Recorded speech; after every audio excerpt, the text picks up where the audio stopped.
will still be tafkhim. So here we have ma nir. So you've got to go ni, which is empty mouth, light, to ra, which is heavy tafkhim. So ma nir tada. And the last one is where you have a word which begins with the hamzatul wasl. The second letter is the ra sakin. Now, what I've done here, I've drawn in a small kasra. Now that you won't really see it. The reason I've done it, and we would have covered this in the lesson on hamzatul wasl and hamzatul qat, is when you have generally imperative verbs. In which case, and we covered this in the previous lesson, the hamzatul wasl is pronounced as if it's got a kasra on it. So I've drawn the kasra in, but it won't be written unless you're looking at Majidi script, in which case it will. Okay, so in this case the word begins with ir. Okay, so but it's really a hamzatul wasl. Remember, in the Majidi script they won't put the wasla sign on. We covered all this before. It will look like an alif with a kasra underneath it, so it'll be ir. Again, the ra will be full mouth. So here we have irji'u, and again, if you covered grammar, you understand that the hamzatul wasl will carry a kasra because the letter after the next letter after the hamzatul wasl, which is the sakin ra, i.e. the jim, is carrying a kasra. So we know that we'll have to read the hamzatul wasl with a kasra as well.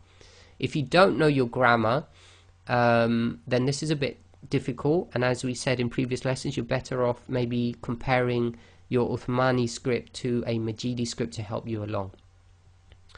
Okay, so if we simplify that, whenever ra sakin is followed by a tafkhim letter, okay, or it's preceded by hamzatul wasl, the ra sakin will be tafkhim. So that's all you have to remember, and they're the three exceptions.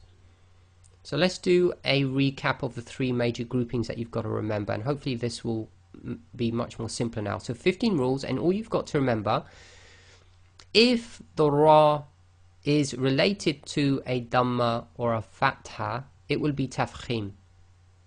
If it's related to a kasra sound, it will be tarqiq, except for three exceptions, which are where the ra sakin preceded by kasra followed by one of the tafkhim letters, it will go as tafkhim, or the ra sakin is effectively preceded by hamzatul wasl, and you should be safe if you remember that. So the ra sakin followed by tafkhim letter, or the ra sakin preceded by hamzatul wasl, is tafkhim.